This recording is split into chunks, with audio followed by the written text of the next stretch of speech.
this is an iHeart podcast. Join iHeartRadio and Sarah Spain in celebrating the one-year anniversary of iHeart Women's Sports. With powerful interviews and insider analysis, our shows have connected fans with the heart of women's sports. In just 1 year, the network has launched 15 shows and built a community united by passion. Podcasts that amplify the voices of women in sports. Thank you for supporting iHeart Women's Sports and our founding sponsors, Elf Beauty, Capital One, and Novartis. Just open the free iHeart app and search iHeart Women's Sports to listen now. What's up, guys? Welcome to the Agusto Papa podcast, the go-to spot for everything música mexicana. We're proud Mexican Americans who live and breathe this music. We started this podcast to share and discuss our views of música mexicana, whether you like to vibe to Peso Pluma, Los Alegres del Barranco, Ariel Camacho, or put Ivan Cornejo when you get in your feels, then this podcast is for you. Well, actually, Peso was supposed to be on Chinito's album. The song with Drake was supposed to be with Peso. Listen to Agusto Papa on the iHeartRadio app, Apple Podcasts, or wherever you get your podcasts. I'm Radhi Devlukia, and I'm the host of A Really Good Cry podcast, and I have the opportunity to talk to Logan Ury. If you're out there trying to date right now, being ghosted on Hinge, or want to create a dating profile that gives you a solid chance of matching with someone you actually want to go on a date with, then this episode with Hinge's Director of Relationship Science, Logan Ury, is definitely for you. Relationships do require work. The best relationships are people who really work on them together. Listen to A Really Good Cry on the iHeartRadio app, Apple Podcasts, or wherever you get your podcasts. We are telling our scientists today, we have disdain for your expertise. And then you have China as an exception saying, actually, we're going to invest $1 trillion in new science. You heard that right. While the U.S. is slashing science budgets, China is doubling down. This means here in the United States, less innovation, fewer breakthroughs, and falling behind on the global stage. This week on Dope Labs, Chelsea Clinton breaks down what these cuts really mean. Listen to Dope Labs on the iHeartRadio app, Apple Podcasts, or wherever you get your podcasts. Welcome to Pretty Private with Ebony, the podcast where silence is broken and stories are set free. I'm Ebony, and every Tuesday, I'll be sharing all new anonymous stories that will challenge your perceptions and give you new insight on the people around you. Every Tuesday, make sure you listen to Pretty Private from the Black Effect Podcast Network. Tune in on the iHeartRadio app, Apple Podcasts, or wherever you listen to your favorite shows. Davis, and I want to know, are you a Charlotte? Guess what? We have Chloe Malle. I am so excited because Chloe is connected to the show in so many different ways. It's true. You are basically a second generation member of the family. It's true. I'm a SATC Nepo baby. You are. We've coined a phrase. I love it. We've coined a phrase. She's an SATC Nepo baby. I love it. And secondarily to that, or in front of that, I guess, she is the editor of Vogue.com. And she has an incredible podcast, The Run Through with Vogue. And I mean, it's just a joy in so many different ways. I literally have the longest list of questions for you. I'm so excited. It's very fun to be on the other side of the mic in this. Is it? Do people ask you to be on a lot of podcasts? No, I'm usually the one talking to other people. Got it. It's a joy. I have had such a, I love doing my podcast because, of course, I love our show and it's been super fascinating. And I love to have on our cast members and writers and everybody, but also other people like yourself. And it makes me understand being a guest so much better. Yeah. Like, really, I'm like, light bulb moment, like, let's have fun, basically. It's like in film school, the first year of film school, they make students do every possible role on a film set so that you know what you're dealing with. Even it's exactly like that. Yes. So today, I'm the grip. Tomorrow, I love I'm it. lighting. You're not the grip. Today, you are the actor, I would say. Sure. But you have a lot of technical expertise. So you're like a really well-trained actor, I think, maybe. There you go. Okay. So Chloe is the child of Candice Bergen, a beloved actress and friend of the brand, as we say. And Candy is just such a joy in so many ways. As obviously, she is your mother, which is incredible to even think about. And your father is Louis Malle, who, if you don't know, please look him up. He is a legendary film director of foundational memories for all of us in my generation, at least, and hopefully everyone else's as well. So that's just brief summary. So I just want to go back for a second for anyone listening. Our showrunner, Michael Patrick King, has a very long history with your mom, which is how your mom came to play Enid, the editor of Vogue in the Sex and the City world. I think Michael Patrick King wrote on Murphy Brown. That's right. He won an Emmy for writing on Murphy Brown. His first, which is so amazing to think about. And from his description of it, your mom was really his champion.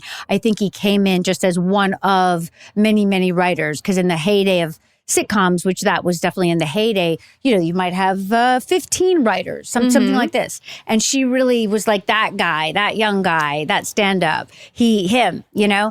So he really rose within the ranks of Murphy Brown, which was a very incredible, much lauded, incredibly viewed sitcom of the 90s, I guess. Yep. 80s, 90s. Yeah. Is that right? So then she comes, we start our show. For the beginning, she didn't come on for a while. And then when she did come on, she came on to play Enid, the editor of Vogue. And she has now played Enid through the first series, the first film for sure, I want to say. And then she's also come on And Just Like That, which is to us just incredible and a miracle. And then for myself, I was in a play on Broadway called The Best Man. Oh, yes, of course. I mean, it was so incredible. That was an amazing cast. Right?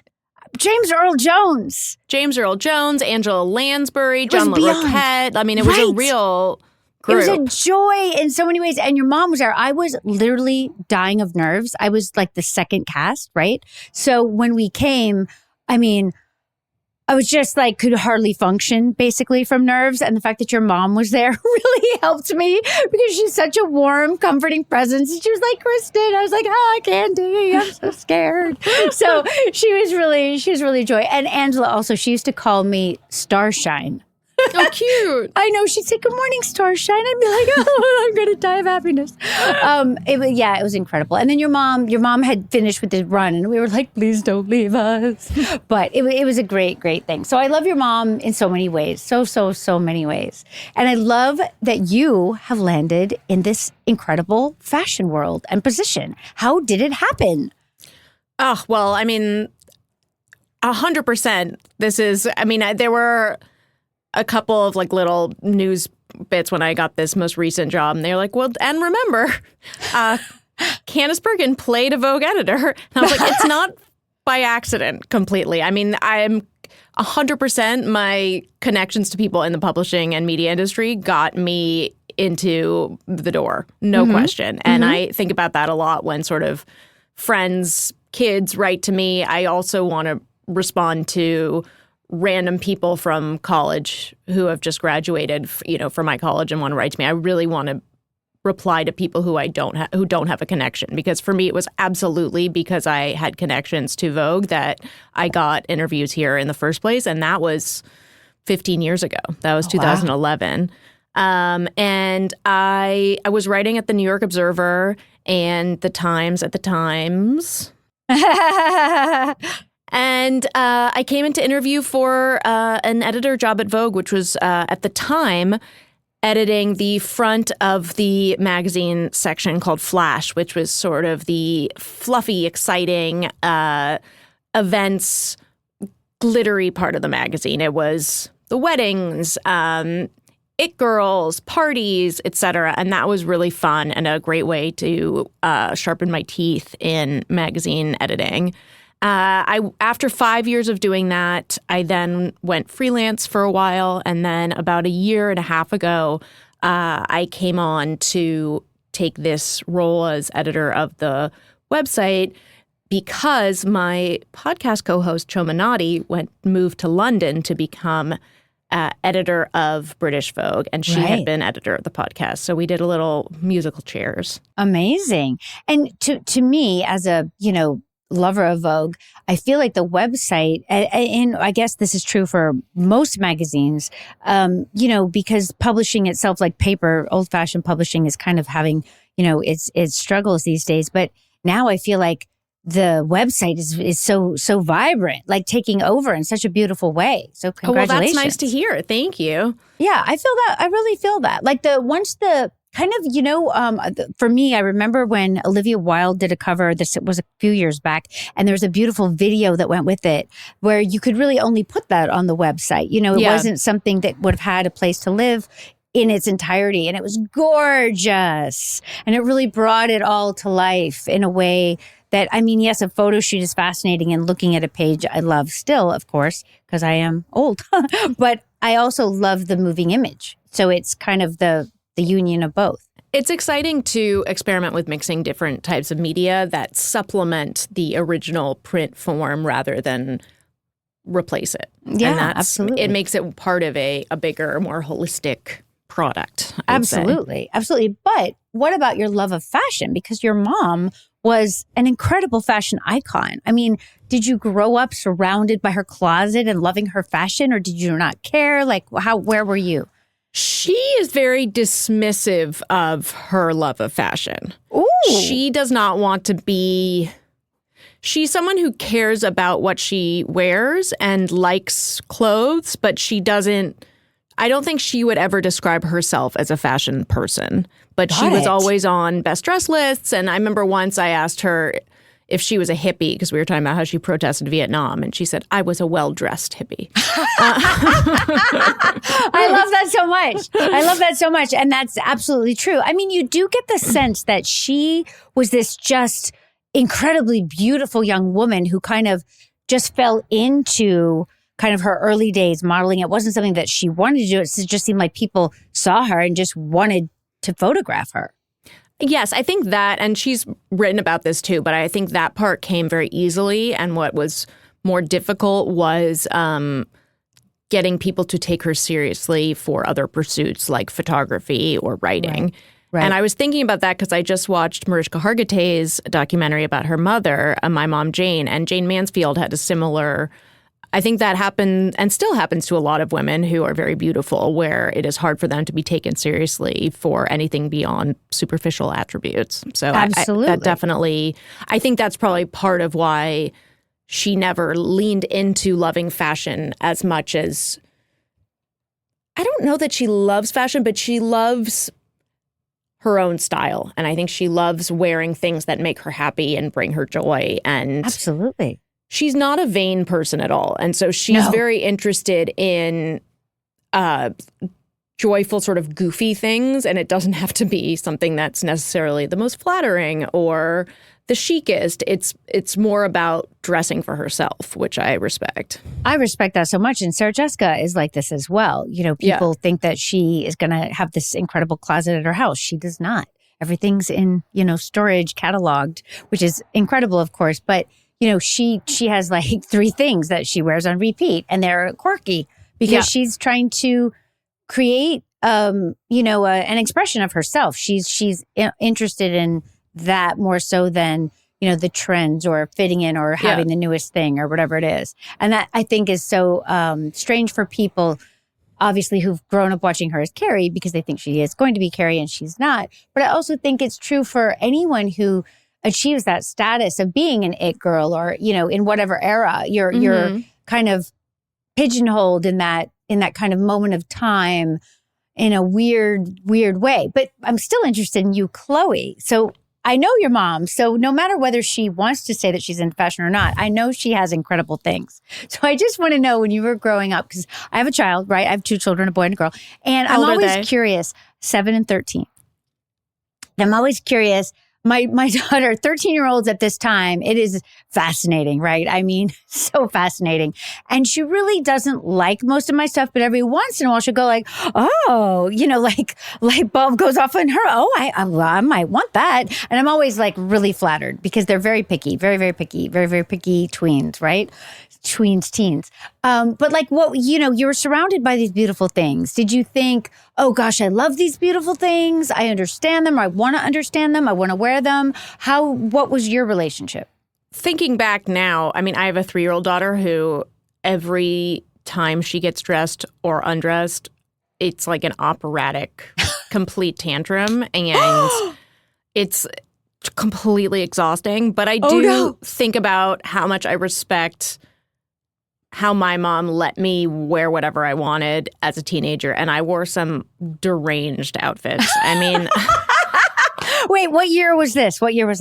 This was, I would say, when I was like 14, 15, so 99, 2000. I was still living in LA. I used to go, there was a great vintage store on Ventura called Iguana Vintage. Sure. I would go there and get like orange suede cowboy boots. There was like a belt that had a huge clock face on it. I mean, really, truly hideous things. I love it. And she was always was like, okay, whatever. I also like to make a lot of like sort of craft a lot of my things. I would paint on my corduroys. I would, cut up a David Bowie t-shirt and make it into a tube top, which I wore around New York City. I mean, oh my gosh. Horrifying. Well, that's very in. My daughter would be way into that if I were to allow her to wear such a thing.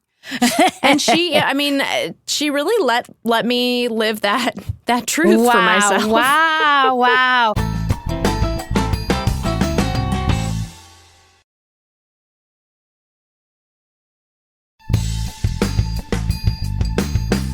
When you look at fashion now, because now these things are coming back in weird ways, like some of them are coming back and some of them aren't coming back. I'm very confused personally because I already lived it, right? As an adult, like there are pictures of us in these things. And so now I'm confused about what I can wear or should wear. You know what I'm saying? How do you look at the kind of comeback of the 90s vibe? I never had a sort of either a like a indie sleaze or a grunge or a minimalist period. I was always wore a lot of colorful vintage things. So that those moments that are coming back into cultural parlance today are not as triggering for me. I will say that there was a moment, I think I was 16 or 17.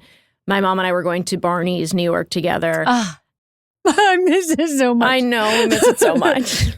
There was a paparazzi photo taken of the two of us. And my mom looked great. She was in her uniform of like slacks and a button down and some turquoise earrings. And I was wearing like sort of vomit colored corduroys and welly boots that were frogs. Wow. Because I had those as a kid and then I got them again as a grown up. And now J.W. Anderson makes the frog wellies for grown-ups that are like $700. I'm like, you know what?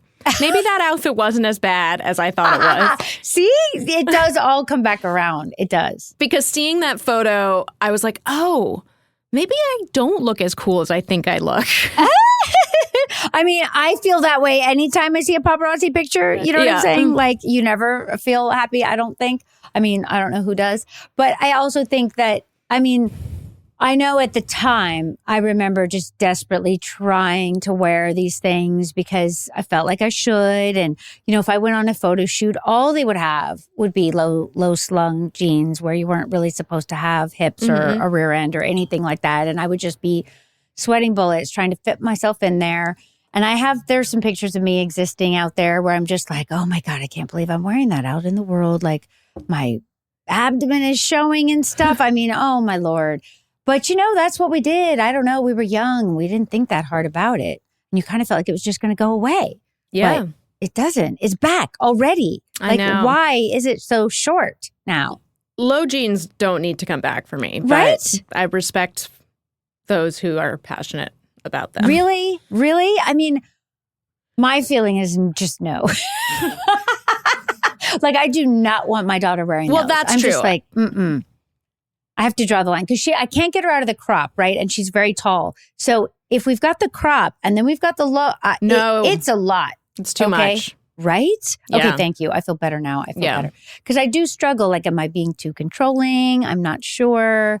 I also think, though, that sometimes kids don't realize the suggestions of things they wear. I have such a specific memory of there was a brand of T-shirts that they sold at Fred Siegel, Jet, John Ashaya tees that were everywhere when I was like 13. And it was the cool thing to get and to wear. And they had sort of cheeky things written on them.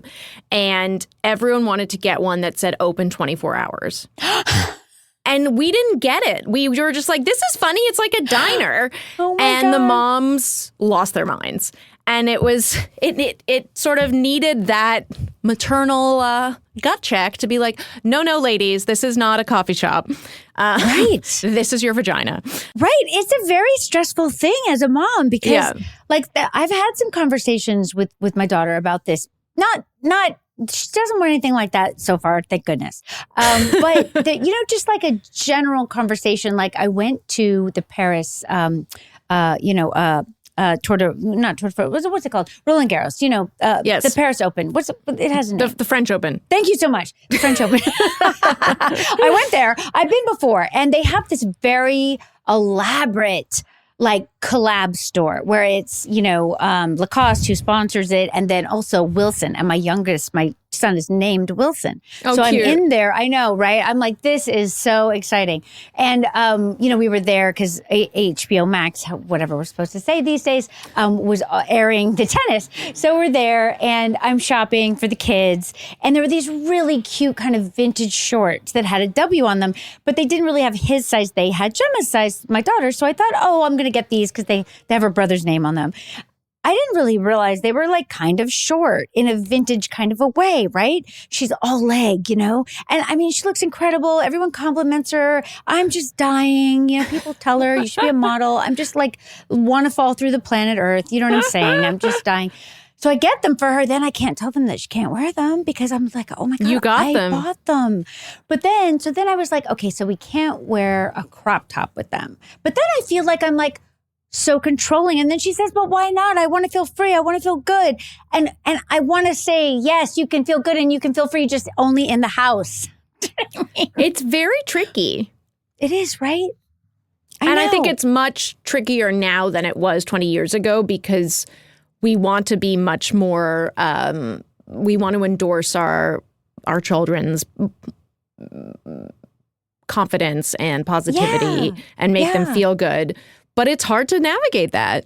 It is. I find it really stressful. And I'm also so curious about people in fashion and how they look at it, because I also know there's a huge, variety of how people parent. You know what I'm saying? And, sometimes, I mean, like when we were going to talk to you and you sent your favorite outfits, which we will get to, from the show, it made me start thinking about like there were things in the show because I grew up in the South where, there was a look, but it was, like, I'm pretty sure I had some wide whale corduroys that had frogs embroidered on them. You know what I'm saying? Like we were that level, Yeah. At one point, my parents, not so much, but I wanted to fit in at school and be like super preppy, which meant all kinds of relatively unflattering things. You know what I'm saying? But they were in, so who cares when you're a teen, right? Yeah. And I mean, then I went to college in New Jersey at Rutgers and they were just like, what are you wearing? Like, girl, like, come on. And then they took me to vintage stores, which was definitely an expansive, wonderful thing. And I wore oversized jackets because it was the time of Madonna with our, tights, right? And I don't think I really had pearls, but, we were like, I've been through many phases, right? This is what it means to be alive this long.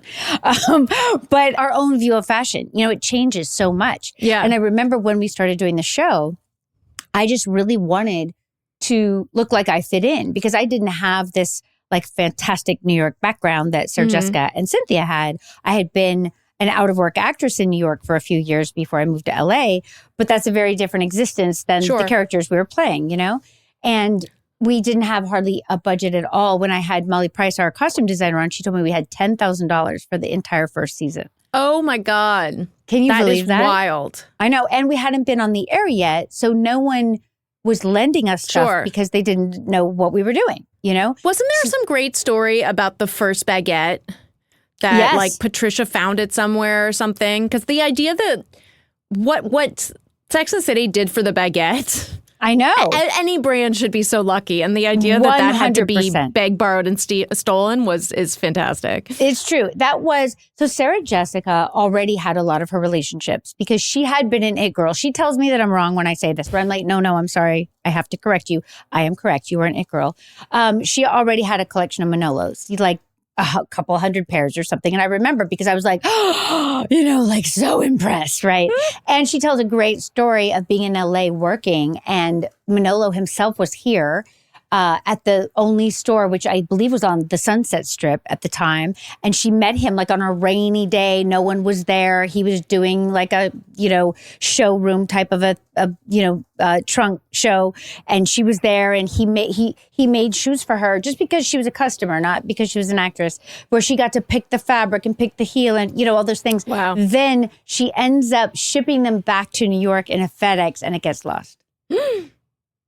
I know. The pain.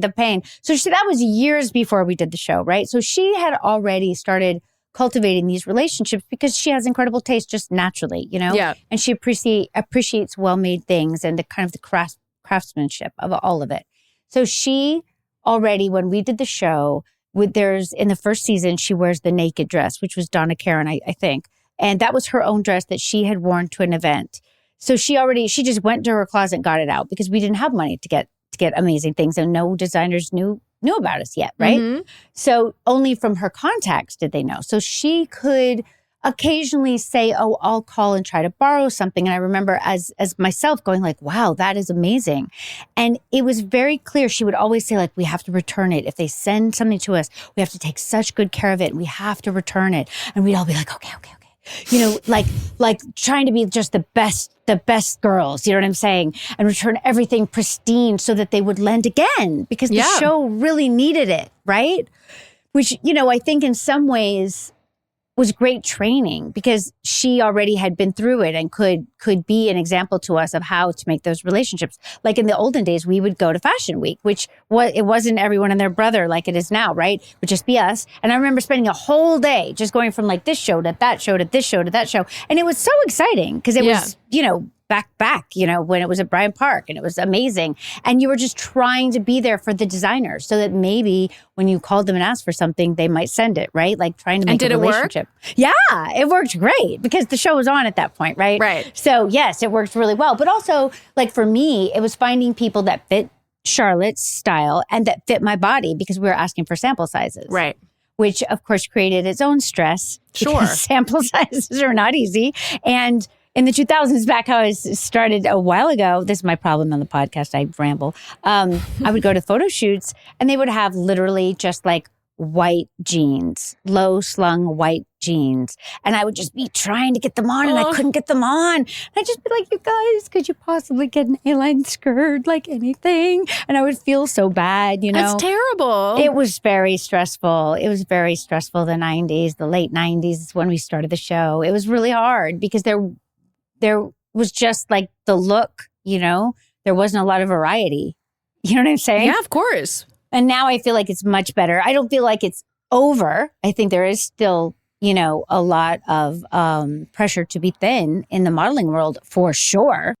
We talk about this a lot here, and Good. The rise of skinny talk, which I think is so toxic and terrible. And GLP-1s have completely changed the conversation around body positivity. I think a lot of people in fashion are skinnier than they've ever been. I agree. And it's startling. And it means that it's self-perpetuating because then the samples are smaller, then the models stay small, and it's hard to overcome that. It's so true. And I think it's also, I think sometimes people don't realize how hard it is as an actress to get the designers to dress you because they want to send you the sample sizes because they can't make everything in your size, right? They just don't have the capacity to make like a one of a kind that they haven't made for the stores. And obviously you're trying to wear it before it's in the stores. It's like a whole kind of like domino effect of the way the fashion world works that you don't really know about until you get into it. But like just to get to borrow the clothes, you have to fit into them. Yeah.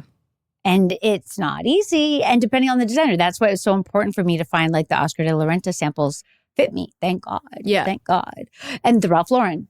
Thank Right. God, because that was very Charlotte. So it worked out. But, those were relationships where once I figured that out, I had to really cultivate those. And thank goodness they were very kind to us. And they still are. But back to the baguette, because I haven't answered you yet. I asked Sarah Jessica, when did it begin that we could borrow the things from the people, the designer things? And the baguette was the first thing. Oh, interesting. Yeah. So she, I believe, had a relationship, had bought one or maybe more. So she already loved it. That, she was very she would do her research, right? So like she wouldn't just casually necessarily wear something, right? Unless it was vintage, in which case she would casually wear it. But in terms of the current fashion trends at the time and now also, she would really study like, do I love it? Would I carry it? Is it functional? All of her different things. And the baguette was already something that she loved. And so maybe she brought her own one time and then we started that relationship and they would send her possibly 30 at a time. Like I just remember being like, oh, and they were so beautiful, hand beaded, like sequin beading, painting, velvet, everything you could imagine. And I also remember that we would have these coffee table scenes and or restaurant scenes before we had the coffee shop built. And it would always be a struggle, like, where are we going to put the bags? Because you couldn't always hang your bag. And true New Yorkers don't really hang their bag on the back of the chair. This was much discussed amongst us because me being a Southerner, I hang my bag on the back of the chair and they'd always be like, Kristin, no. And I'd be like, okay. So then you're like, where do I put it? Where do I put it? And for Sarah Jessica, she wanted people to see this beautiful baguette because what if she wasn't also in a walk and talk? Right. So we have done scenes where the baguette is where the plate should be. You know what I mean? And she would just make it work. It's true. I do kind of sort of can visualize that. Right?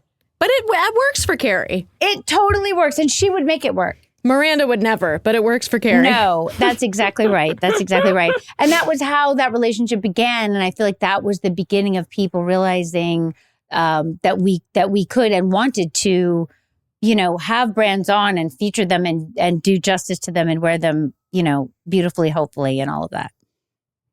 Which really changed the show, because we could never have afforded all that stuff. Not even now. On And Just Like That. I mean, we're still begging people regularly. Baguette beggars. Baguette beggars and or literally anything else. I always think of the scene when Carrie goes to LA and tries to buy a fake baguette and then the guy takes her in the back and opens up like his trunk and it's just all these fake baguettes in plastic wrap and she just recoils in horror and she's like, I can't see them like this. And sort of backtracks and is like, I can't do it. Oh my God. And how wonderful, because that's still such an issue. Totally. And I also think of that scene whenever I walk by the vendors on Fifth, like selling like 40 Goyard bags in like old plastic. It's like really ruins the magic. It really does. But I mean, yeah, it's an interesting thing. It is. Obviously, I mean, we could go down a whole rabbit hole of, child labor and whatnot. But I mean, it's a problem. But I also kind of understand because I feel like with social media, this whole kind of, like feeling the need to have all the things like the Hermes and it's gotten so intense. Yeah. It's kind of scary.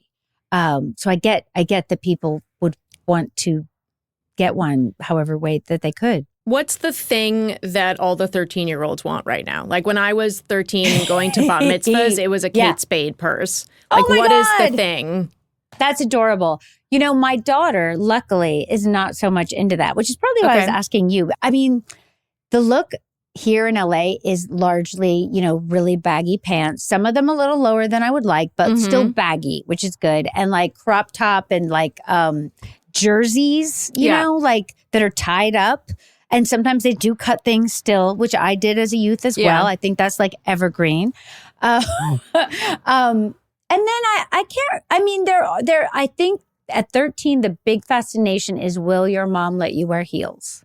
Oh, interesting. That's so interesting you say that because a few weeks ago, I went to have dinner with my mom at the Cherry Netherland and I walked in and there was like a line of 12 and 13-year-olds waiting to go down to Doubles Club, which is like this subterranean, like very waspy club in the Cherry Netherland. But it is known for becoming the location for boys' schools and girls' schools have their dances there. Wow. And so these girls were all waiting to go in. And the look for all of them, it was a exact uniform, was tube top or tank top, mini skirt this short, and like high Air Jordans. Like high, it was all sneakers. It was all sneakers and mini skirts. And so I was like, oh, I guess they don't want heels anymore. Because that was when I was that age, it was very much the bar mitzvah circuit. And it was like, how high a heel can you wear? Right. I think it's both. I mean, I wonder if that's a New York City thing because they had to maybe potentially walk somewhere. I don't know. Maybe not. Yeah, maybe they took an Uber. Yeah, because my daughter definitely wears her high Air Jordans and or her high Converse with dresses. That's it. There's no debate. But she's very tall, as I said. And I have absolutely said, I'm so sorry you cannot wear heels because my entire, ankles are pretty much ruined. So I'm not wanting her at 13 to start down that road, She has a few years. Yeah, give her a few years for sure. But there are some smaller girls who are her friends who do have, I think that Kate Spade is still very desired. Oh, that's nice to hear. Like a little Kate Spade heel. You know what I'm saying? Like kind of a cute Kate Spade heel. But yes, the miniskirt and the tube top and or tank, it's a situation. It's a situation. Yeah. It's a no at my house, right? At least not at the same time, right? So that's what I'm really trying to focus on. But okay, let's talk about, I can't even decide which thing to talk to you about, but I do want to talk a little bit more about the show and fashion and your relationship to the show and fashion. Like, when did you start watching the show? Did you know your mom was on the show? When did you pay attention fashion-wise? In what order did those things happen? Good question when I started watching the show. I don't remember. When did the show air? We started in 98. Okay, so I think I started watching it a few years later in 2000 when I would have been 15. Got it. And what did I respond to the most when I first started watching it fashion-wise? I think even at 15 and living in Los Angeles, I was captivated by the things Carrie wore, but absolutely found them to be ludicrous and not realistic. I was like a very unfun, pragmatic 15-year-old, and I was like, this is ridiculous. She can't wear this. She can't wear this tiny, whatever. But I loved it, and I found it delightful. I do have a very specific memory of watching the finale of Sex and the City. I had some girlfriends over to my stepfather's apartment in New York, and we were all watching it together. And my stepfather was sort of mystified and took our golden doodle Jerry for a walk and walked up past the restaurant we used to go to every Sunday night, Vico. And he was like, we couldn't come tonight because the girls are watching some show. And the owner of Vico is like, everybody inside watching this show. No one comes tonight. Like, it was like the Super Bowl was the SATC finale. That's adorable. There really were, I do miss those sort of cultural moments of that streaming has taken away a little bit. Yeah. There are shows that have a weekly rollout and just like that. But I do miss that group anticipation around a viewing moment. And I do have a very specific memory of going to the shoot day that was at the Vogue offices at 4 Times Square. How great! Which is very funny because then 10, 15 years later, I was working there. Wow. And I just remember the row of desks along the wall where the fashion department used to sit. Wow. And I loved Carrie's outfit. I always loved Carrie's use of brooches. I thought Carrie did they love the brooches. great brooch work from Carrie. Totally. They're still up to that brooch work. And in the Vogue Idea episode, when she goes to meet with Enid, she is wearing this amazing, I think it's a Vivienne Westwood, pinstriped skirt suit. It's gorgeous. With a cameo brooch, and she looks fantastic. And that is a real dream outfit for me. Yep, exactly.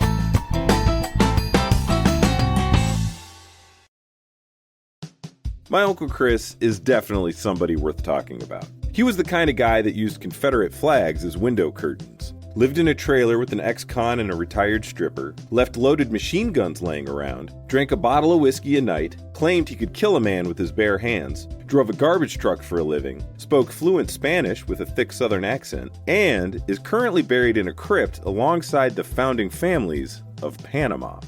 Listen to the Uncle Chris podcast to hear all about him and a whole lot more. This collection of stories will make you laugh, it'll make you cry, and if I do my job right, they'll let you see the world and your place in it in a whole new way. I can't wait to tell you all about Uncle Chris. Listen now to Uncle Chris on Will Ferrell's Big Money Players Network on the iHeartRadio app, Apple Podcasts, or wherever you listen to podcasts. Kelly Harnett spent over a decade in prison for a murder she says she didn't commit. I'm 100% innocent. While behind bars, she learned the law from scratch. He goes, oh God, Harnett, jailhouse lawyer. And as she fought for herself, she also became a lifeline for the women locked up alongside her. You're supposed to have your faith in God, but I had nothing but faith in her. So many of these women had lived the same stories. I said, were you a victim of domestic violence? And she was like, yeah. But maybe Kelly could change the ending. I said, how many people have gotten other incarcerated individuals out of here? I'm going to be the first one to do that. This is the story of Kelly Harnett, a woman who spent 12 years fighting not just for her own freedom, but her girlfriends too. I think I have a mission from God to save souls by getting people out of prison. The Girlfriends, Jailhouse Lawyer. Listen on the iHeartRadio app, Apple Podcasts, or wherever you get your podcasts. So what happened at Chappaquiddick? Well, it really depends on who you talk to. There are many versions of what happened in 1969 when a young Ted Kennedy drove a car into a pond. And left a woman behind to drown. There's a famous headline, I think in the New York Daily News. It's Teddy escapes, blonde drowns. And in a strange way, right, that sort of tells you the story really became about Ted's political future, Ted's political hopes. Will Ted become president? Chappaquiddick is a story of a tragic death and how the Kennedy machine took control. And he's not the only Kennedy to survive a scandal. The Kennedys have lived through disgrace, affairs, violence, you name it. So is there a curse? Every week, we go behind the headlines and beyond the drama of America's royal family. Listen to United States of Kennedy on the iHeartRadio app, Apple Podcasts, or wherever you get your podcasts. Your entire identity has been fabricated. Your beloved brother goes missing without a trace. You discover the depths of your mother's illness, the way it has echoed and reverberated throughout your life, impacting your very legacy. Hi, I'm Danny Shapiro, and these are just a few of the profound and powerful stories I'll be mining on our 12th season of Family Secrets. With over 37 million downloads, we continue to be moved and inspired by our guests and their courageously told stories. I can't wait to share 10 powerful new episodes with you. Stories of tangled up identities, concealed truths, and the way in which family secrets almost always need to be told. I hope you'll join me and my extraordinary guests for this new season of Family Secrets. Listen to Family Secrets Season 12 on the iHeartRadio app, Apple Podcasts, or wherever you get your podcasts.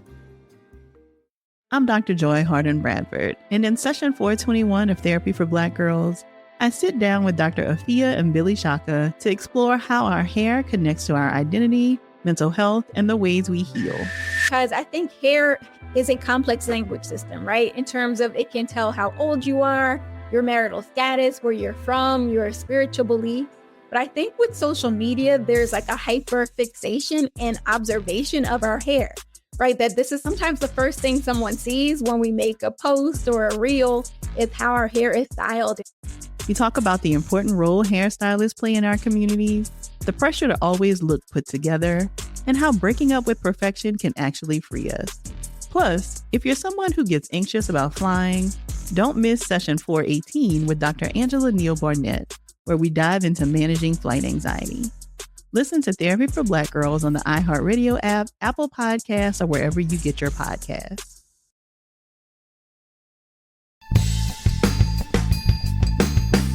When I got married, Charlotte, myself, whichever, got married to Trey, I was supposed to wear a brooch that Bunny gave me that we were supposed to think was hideous. And it turned into this whole drama because it was really beautiful. And Pat and Molly Rogers, who was Pat's assistant the whole time and who is now our costume designer on And Just Like That, and also currently doing The Devil Wears Prada, because I texted her this morning and she was in fitting with Anne Hathaway. So then I had to text Sarah Jessica, but I have an answer to something that you are going to bring up. But they all love brooches. Molly Southern also. And Sarah Jessica, again, this is about the I believe. You know, like to make a brooch the traditional way is an artistry, and she has such appreciation of that. So I remember that this brooch that I wore, which I was supposed to complain about, that Bunny gave me, and I felt this pressure to wear it, et cetera, et cetera. It was gorgeous. And so we had to cut all those lines. Oh my gosh. You know? And I still have it at home, because it is gorgeous. And it is. Do you wear it? No, I don't, because when I'm getting dressed, I don't think about like, how creative can I be? I think, how can I look nice and not call too much attention to myself? Those are my two considerations. Straight I'm saying, like, how to do both. But I should get those things out more often. You know, I should, because I have them. I mean, maybe one day my daughter will like them. I don't know. Who knows? Who knows? But okay, so let's go back to you. So you remember when your mom was doing the show and you went to the set, and what were your thoughts? Were you like, wow, this is cool? Like, what'd you think? Yes, I thought it was interesting. I thought it was cool. I wanted to be a writer when I was very young, so I was very interested in, I meant to rewatch the episode, but I forget how much Carrie is paid. I think it's $4 a word. Yeah, I have it written down here somewhere. Is it $4.50 a word? It's $4, then she gets it up to $4.50 a word. Yes. What did you think of that? How realistic is it? Which I was like, oh, it's by word. Interesting. I'm learning things. Right. Also now laughable, $4 a word, but... What do you mean? It's just most people are making $2 or less a word, I would say at this point. That's so sad. That's for print. For web, it's much less than that. Yeah. That's so sad. But this is what I don't understand. I knew that there was a per word, you know, traditionally this is how writers were paid for magazines and whatnot. But is there also like a salary? No. Yeah. But what about like benefits? Well, if you're a freelance writer, you're not getting benefits. But like in your previous incarnation, when you were doing the weddings and the It Girl and the whatnot. Oh, then I did not get paid any per word. I just had a salary. Okay, but did you get benefits? Yes. Okay. Yeah. No, if you're on staff, like both, then there's no per word. Got it. Then you're just on staff and you're writing whatever you're told to. Got it. But if you're a freelancer and you're being paid per word, like Carrie was, I mean, people back in the day used to make a lot per word. You know, Michael Lewis apparently would make $10 a word at Vanity Fair. Wow. Plum Sykes used to make $6 a word at Vogue. Wow, Plum Sykes was in our movie. Yes, I remember that. I love that scene. I have to say, I rewatched that on a plane a year or two ago, and it was such a delight because it really was a very accurate representation of a Vogue shoot. No way! To have Patrick and Andre and Plum. Andre? Like it really was very much what really goes on, and you don't see that depicted that often. That's so true. I mean, we knew all of them separately just from the world. And I was one time in Aspen. We used to do the comedy festival. The HBO Comedy Festival was in Aspen every year. And Andre was there for some reason, which was fantastic. And we went on the horse-drawn sleigh ride together up the mountain in this crazy snowstorm. And of course, he had his fur hat on and his fur. And, you know, he was just so much fun. Dr. And Zhivago. such a delight. Exactly, Dr. Zhivago. Because Andre lived big, you know? Yeah. It was like he created his own atmosphere that he desired. He was such a joy and so kind. So kind. And that day that we filmed, because Willie and I believe, are in that scene, watching, right? Yes. And I remember that our wardrobes had to be approved by how funny. Ms. Ventura. She likes to get her hand up in the mix. Exactly. We were like, anything she wants. She and Michael Patrick worked very closely together, and that's probably why it is accurate. And then I remember when Plum got there, she walked over and she was like, oh, yes, this is fine. And I was like, thank God. Thank God, you guys. I'm okay. I'm okay. In my very tight Prada skirt. Another scene I remember loving, even as a teenager with Enid, was when Enid and Carrie run into each other and... At the restaurant? At the restaurant. I forget what happens, but she says something about like having it all. And then... she says, you can't have it all. So I have a boyfriend who, you know, I'm above 14th Street and he has a different girlfriend below 14th Street. Right. You can't have it all. And then she goes to Carrie's book party and runs into the boyfriend with his other girlfriend because they're in no man's land. Right. And I thought that was I remember thinking it's true. You can't really have it all. And you do sacrifice things. And it'll be interesting to see what I choose to sacrifice. Oh, that's interesting. So like as a personal point of reference, you thought, oh, this will be interesting. I think it's nice to be reminded. I think I grew up during a period, a sort of post-Gloria Steinem, women can have whatever they want moment. And so I was raised thinking that was the case. And it was helpful to be reminded that mathematically it just isn't possible. I think that's fantastic. Yeah. I think that by the time we made that show, who knows where I was at with that personally, but I grew up with Ms. Magazine on our coffee table. You know, it was very important, but I also was surrounded in the South by a very different reality than what was presented in Ms. Magazine, right? So I was already in this very, strange, like, what is true? I don't know what is true. I guess you find what you would like to be true and create it or move or whatever it is, which is what I did. But still, I do think there was definitely a pervasive message around, I feel like the 80s, the late 80s, early 90s of like, you can have it all. You're going to be a boss babe and you're going to have your babies on your hip. Remember all those magazine shoots where the models would have their babies or a baby, a pretend baby, I don't know, on their hip? Like it was someone else's lot. baby. Do you remember that? It was a lot. And then occasionally their own baby. And you were just like, wow, that is so impressive. But I mean, not easy and very rare, Yeah. And I think by the point that we made that show, we all really knew that because we were doing the show and it was really all consuming in so many ways. And everyone was, trying to live their lives at the same time. And it was not easy at all. So I think that's probably why that show got written. But I haven't gotten to that point in rewatching, but I love that you remember it. And I love that your mom has been in the role of Enid over the years. It's so great and so fascinating. And sometimes I feel, and I wonder how you feel being over there in the world of the real Vogue. Sometimes I feel like we almost have to sugarcoat the harshness of that business. You know, like sugarcoat, I should have said, or undercut, whatever. Lessen what we're actually saying, which is, it's kind of brutal. Yeah. Do you feel that? Yeah. I mean, I feel like I work in the fashion business, but I also very much feel like I work in the news business. And because I'm doing the website and our news might be Taylor Swift and Travis Kelce went on a dinner date, but it's still news and it's still timely. And those kind of urgent reactive moments can be quite stressful and feel like you have to be constantly on and responding. So I do feel like it's not this sort of just the joy of the Vogue closet kind of thing, which doesn't really exist.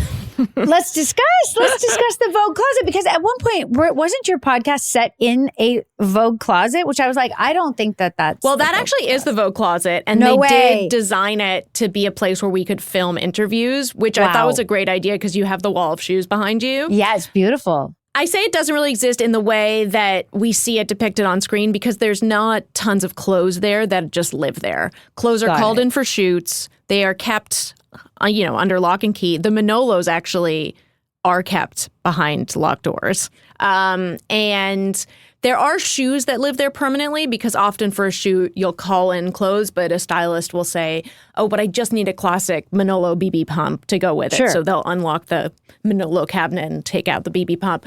But no, I mean, the closet is a very controlled space that's really a way station between shoot and going back to wherever they were borrowed from. Got it. And someone's keeping track. Oh, yes. It's a whole team of women and gentlemen keeping track.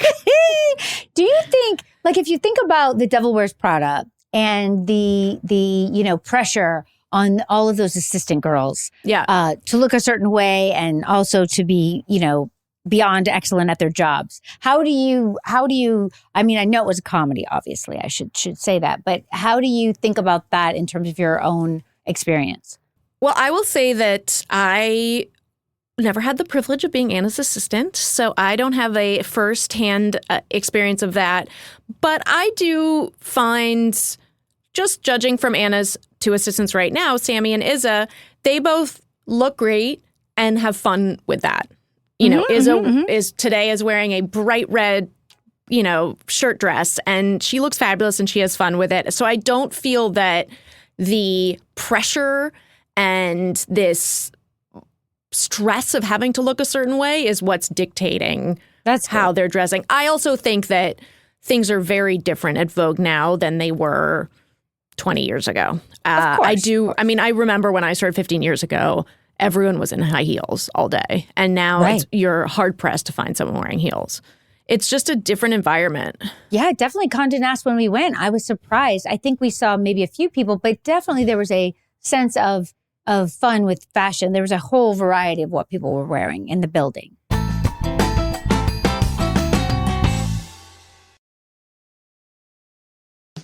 My Uncle Chris is definitely somebody worth talking about. He was the kind of guy that lived in a trailer with an ex-con and a retired stripper, left loaded machine guns laying around, drank a bottle of whiskey a night, claimed he could kill a man with his bare hands, drove a garbage truck for a living, spoke fluent Spanish with a thick Southern accent, and is currently buried in a crypt alongside the founding families of Panama. Listen to the Uncle Chris podcast to hear all about him and a whole lot more. Wild stories about adventure, romance, crime, history, and war intertwine as I share the tall tales and hard truths that have helped me understand Uncle Chris. This collection of stories will make you laugh, it'll make you cry, and if I do my job right, they'll let you see the world and your place in it in a whole new way. I can't wait to tell you all about Uncle Chris. Listen now to Uncle Chris on Will Ferrell's Big Money Players Network on the iHeartRadio app, Apple Podcasts, or wherever you listen to podcasts.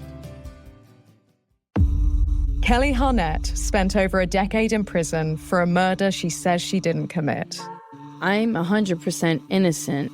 While behind bars, she learned the law from scratch. He goes, oh God, Harnett, jailhouse lawyer. And as she fought for herself, she also became a lifeline for the women locked up alongside her. You're supposed to have your faith in God, but I had nothing but faith in her. So many of these women had lived the same stories. I said, were you a victim of domestic violence? And she was like, yeah. But maybe Kelly could change the ending. I said, how many people have gotten other incarcerated individuals out of here? I'm going to be the first one to do that. This is the story of Kelly Harnett, a woman who spent 12 years fighting not just for her own freedom, but her girlfriends too. I think I have a mission from God to save souls by getting people out of prison. The Girlfriends, Jailhouse Lawyer. Listen on the iHeartRadio app, Apple Podcasts, or wherever you get your podcasts. So what happened at Chappaquiddick? Well, it really depends on who you talk to. There are many versions of what happened in 1969 when a young Ted Kennedy drove a car into a pond. And left a woman behind to drown. There's a famous headline, I think in the New York Daily News. It's Teddy escapes, blonde drowns. And in a strange way, right, that sort of tells you the story really became about Ted's political future, Ted's political hopes. Will Ted become president? Chappaquiddick is a story of a tragic death and how the Kennedy machine took control. And he's not the only Kennedy to survive a scandal. The Kennedys have lived through disgrace, affairs, violence, you name it. So is there a curse? Every week, we go behind the headlines and beyond the drama of America's royal family. Listen to United States of Kennedy on the iHeartRadio app, Apple Podcasts, or wherever you get your podcasts. Your entire identity has been fabricated. Your beloved brother goes missing without a trace. You discover the depths of your mother's illness, the way it has echoed and reverberated throughout your life, impacting your very legacy. Hi, I'm Dani Shapiro, and these are just a few of the profound and powerful stories I'll be mining on our 12th season of Family Secrets. With over 37 million downloads, we continue to be moved and inspired by our guests and their courageously told stories. I can't wait to share 10 powerful new episodes with you. Stories of tangled up identities, concealed truths, and the way in which family secrets almost always need to be told. I hope you'll join me and my extraordinary guests for this new season of Family Secrets. Listen to Family Secrets Season 12 on the iHeartRadio app, Apple Podcasts, or wherever you get your podcasts.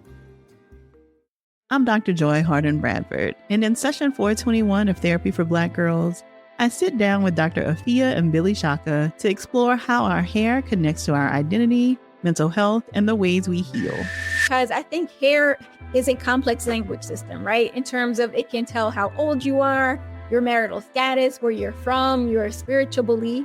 But I think with social media, there's like a hyper fixation and observation of our hair, right? That this is sometimes the first thing someone sees when we make a post or a reel is how our hair is styled. We talk about the important role hairstylists play in our communities, the pressure to always look put together, and how breaking up with perfection can actually free us. Plus, if you're someone who gets anxious about flying, don't miss session 418 with Dr. Angela Neal Barnett, where we dive into managing flight anxiety. Listen to Therapy for Black Girls on the iHeartRadio app, Apple Podcasts, or wherever you get your podcasts. Hi, I'm Nicole Phelps, Global Director of Vogue Runway and Vogue Business and host of the Run Through podcast. Every Tuesday, join me for the latest fashion news like the shakeups at Balenciaga and Dior and what's trending in Paris and Milan. You'll also hear interviews with top designers from Marc Jacobs and Rick Owens to Daniel Roseberry, Sarah Burton, and many more.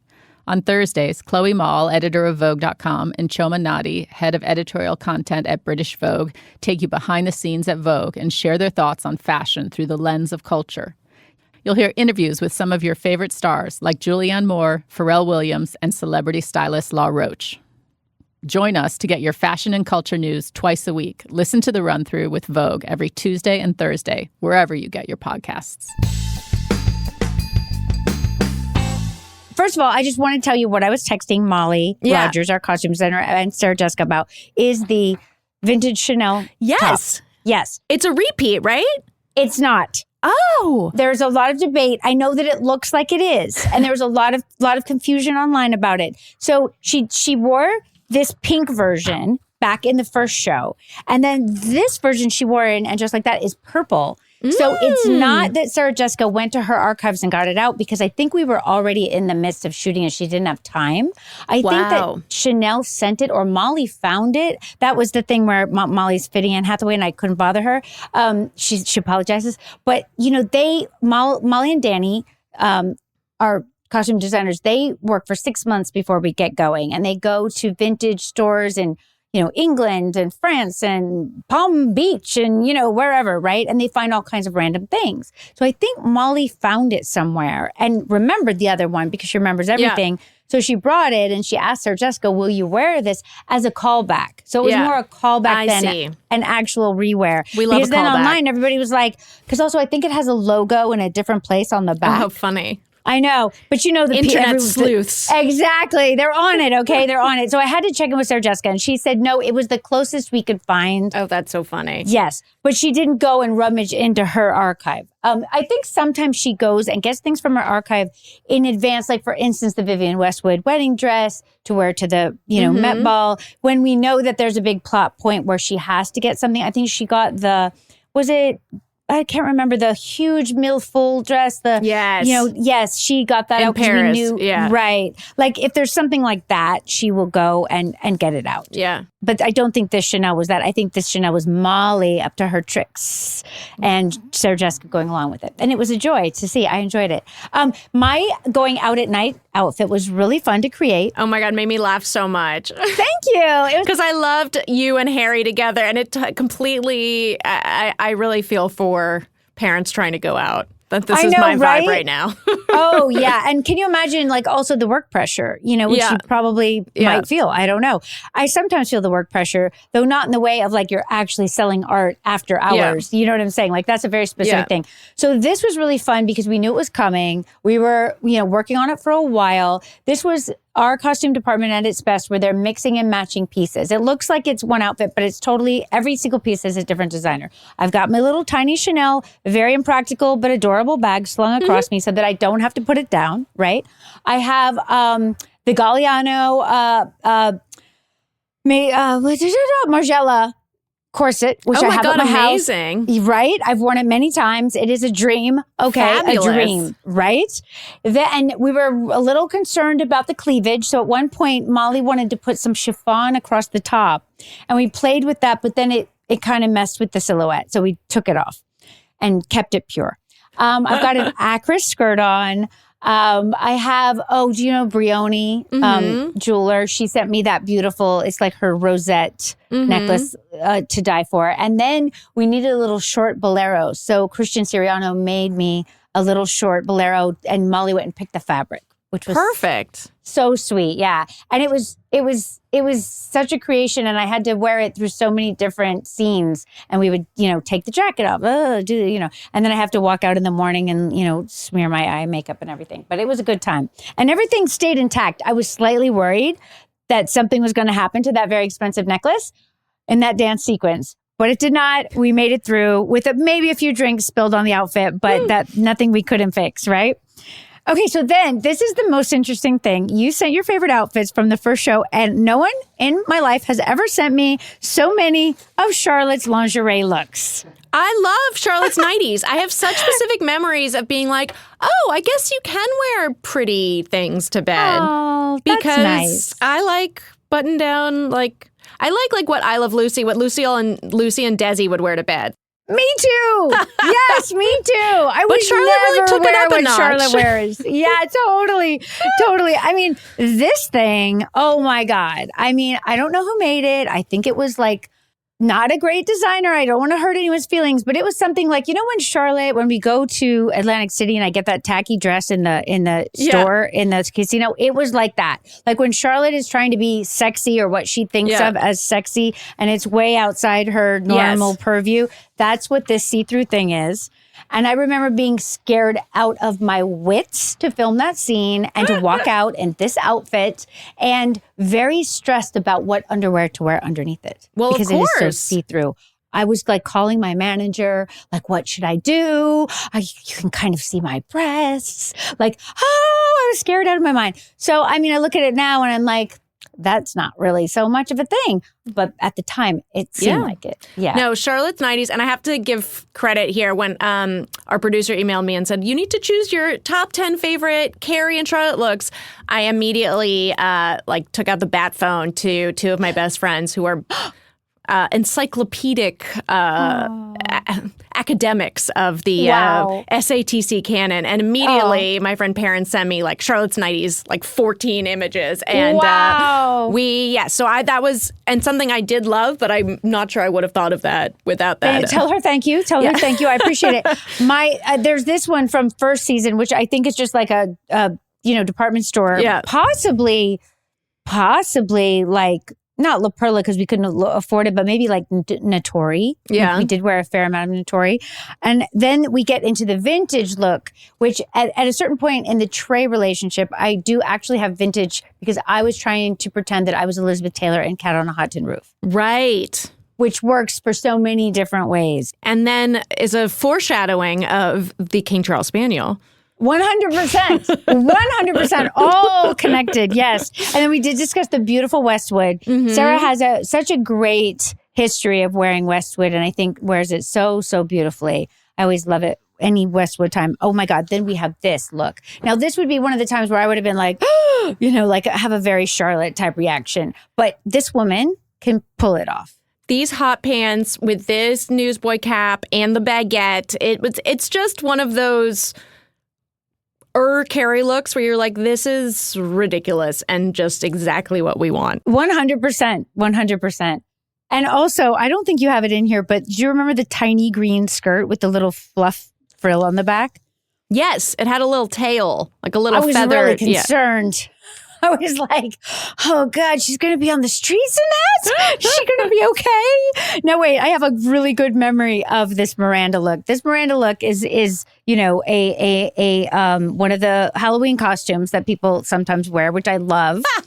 And this is when I think we're in Bryant Park, the actual park, and she's wearing this, and Sarah Jessica's wearing basically a Heidi outfit. Oh, yes, it's true. Do you remember? Yes. And she has pink cheeks, and she might have pretend freckles even. Oh my God. She's so ahead of her time. And I'm wearing a bucket hat, which is not my favorite, but Pat was really into hats. Pat would have a theme and a vision, and then we would all be part of it, and you just had to kind of live through it. And I remember having one of the, a little Charlotte type speech, where I go on some kind of a rant. And I had Cynthia in this one outfit on one side and Sarah in the Heidi on the other side. And I remember just breaking into giggles. Like I just couldn't focus. I just was like, I don't know where to look. I'm just going to look at Kim because I don't know where to look. It makes me laugh. But, you know, this is what the show is great at, is just being creative and thinking outside the box. And I give so much credit to Pat and to our directors and executive producers for allowing us to do so. Truly. Right? Because, I mean, it all worked in the end, and it was part of the fun, right? Completely. Yeah. Okay, here we have Sarah in the Dior by Galliano. Everyone talks about this dress, but I do feel like it's taken on a new life of its own with Jenna Ortega wore it. And I just have to say, you know, as someone who works in print media, print is not dead. It's on that dress. Thank God, right? Thank God. And I remember this at the time. This was a special dress for a special scene where they really planned ahead. And, you know, there's so much thought that Sarah Jessica, Pat, and Malle would put into kind of those special moments. And this dress might have come in early and then they save it. They kind of try to hide it, but, you know, they always need things for shoots. So then they have to let it go. And then they're like, oh, I hope they send the Dior dress back. Oh, I hope they send the Dior dress back and let us keep it long enough. And then when Jenna Ortega wore it, it was incredible. And we discussed this to somebody on our recent press tour. And Sarah Jessica was very much a fan, which was so nice. We have all the important things except for the hat. Do you want to talk about the hat really briefly? Sure. I love this hat because I'm very into sun protection, and I respect that Carrie leaned into gingham for this. Good call. I feel the same way, and it goes so perfectly with the Ozzy Clark. I think that people are so strange that they want to criticize this. Yes. I find that wacky. Like, why not? No, Let it's so the woman joyful. wear what she wants, right? Yes. It's fun. I agree. I'm happy that you like it. You have been such a joy, Chloe. Thank you so much, Kristin. This was such a treat. Okay, bye. Bye.